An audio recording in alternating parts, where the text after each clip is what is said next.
Martin Luther King disait, si une église n'est pas capable de résoudre le problème économique, politique, sociaux de la société dans laquelle elle vit, n'a pas de raison d'exister. Heureusement, aujourd'hui, nous avons des leaders religieux qui savent monter au créneau pour dire les choses telles qu'elles sont. Il est très important que les chefs d'État partout dans le monde comprennent qu'ils ont une mission très noble à jouer et chaque fois qu'ils font des fautes ou des erreurs, ce sont les populations qui en pâtissent. J'ai aimé quand j'observe ce qui se passe aujourd'hui. Je regarde la position de Joe Biden, par exemple, par rapport à l'Ukraine, par rapport à Zelensky. Il était là en train de soutenir l'Ukraine. Il y a eu des morts, des déchirements des familles et consorts. Cependant, quand Trump a pris le pouvoir, lui, il dit que Biden, c'est un manipulateur, c'est un sadique et c'est un dictateur. Et lui ne prétend pas continuer avec la même voie que Joe Biden. Pour ainsi dire, que les leaders des nations, les présidents des républiques doivent faire très attention par rapport aux décisions qu'ils prennent parce que chaque fois qu'ils prennent des mauvaises décisions, ce sont le peuple qui périssent et qui croupissent. Alors, les défis n'ont pas commencé aujourd'hui. Quand vous regardez ce qui s'était passé en 2 Samuel 24 au verset 15, David, l'homme selon le cœur de Dieu, a fait une erreur.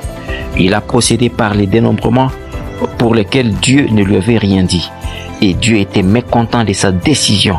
Comme conséquence, 70 000 personnes sont tombées dans un espace de 72 heures. Quelle gravité! Il a pleuré jusqu'à ce qu'il a même dit à Dieu, mais c'est moi qui ai péché. Mais comment ces gens doivent mourir comme ça? C'est pour ainsi dire que chaque fois qu'un chef d'État fait une erreur, ce sont les populations qui meurent. Chaque fois qu'il prend une décision mauvaise, c'est le peuple qui en pâtit. Et c'est un danger. Alors, quand nous regardons encore ce qui s'était passé en 2 Chroniques 20, au verset 22, nous retrouvons les Ammonites, les Moabites, les fils d'Ésaü, qui se sont ligués contre Josaphat. Ce sont les généraux qui étaient là. Eux ne savaient pas ce qui s'est passé.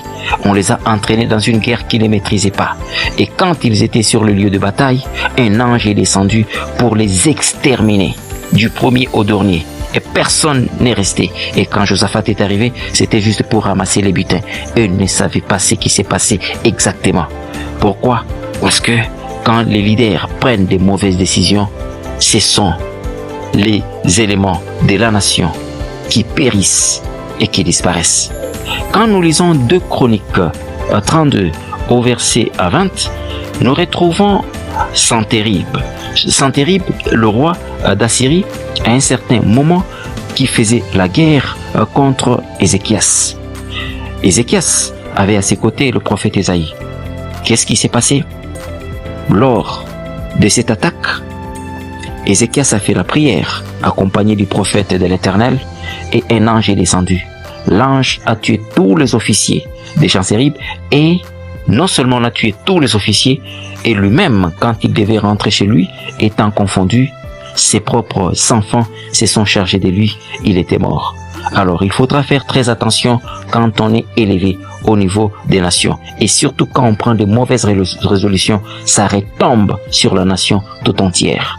Regardez ce qui s'était passé en Daniel 6, au verset 26, les gens qui avaient accusé faussement Daniel. Qu'est-ce qui s'est passé? Quand Daniel est sorti de la fosse, l'ordre avait été donné.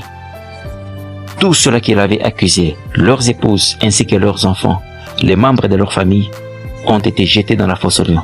La mesure a été très forte et ils sont morts. Alors il faut faire attention.